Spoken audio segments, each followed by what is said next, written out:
Parfois, j'ai vu beaucoup de gens dans la pratique qui étaient dans quelque chose de très idéaliste, donc ils voulaient devenir des Bouddhas ou autre chose, quelque chose de parfait. Mais en fait, le risque en fait, de rentrer trop dans cette dimension-là, c'est d'oublier complètement notre nature humaine, en fait, et nos fragilités, et nos côtés plus sombres. En fait, le but de la pratique, c'est de découvrir cet espace qui est complet, unifié, et petit à petit de pouvoir accueillir en fait toutes ces dimensions de nous-mêmes. Et une des caractéristiques de cet espace-là, c'est qu'il permet à tout de s'autoréguler. Donc c'est quelque part très intéressant parce que on peut petit à petit accueillir de plus en plus de choses de nous-mêmes, de notre passé, voire des choses peut-être plus complexes, hein, comme des choses douloureuses de nos vies, mais à partir d'un espace où on est complet en fait. Souvent, les gens font beaucoup de travail sur eux-mêmes ou veulent transformer des choses à tout prix à partir de leur espace douloureux.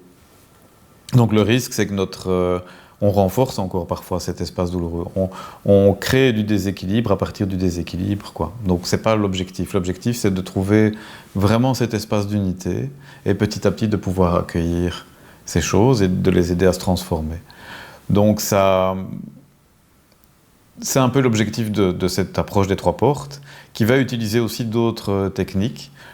Ici, la pratique du refuge est vraiment le pilier central quelque part, parce que c'est d'une certaine manière, c'est l'essence de la pratique la plus profonde, mais on peut réaliser aussi à quel point, d'une certaine manière, on a aussi une dimension tout à fait conditionnée d'être humain, et il faut aussi des outils parfois qui travaillent spécifiquement sur ces outils-là, et on va utiliser des techniques qui travaillent sur les canaux subtils, un peu qui sont issus du yoga tibétain, comme les 9 respirations de purification, les tsalung, qui sont des pratiques yogiques qui vont travailler sur différents centres énergétiques, mais qui vont avoir comme idée de renforcer cette identité conditionnée, en fait.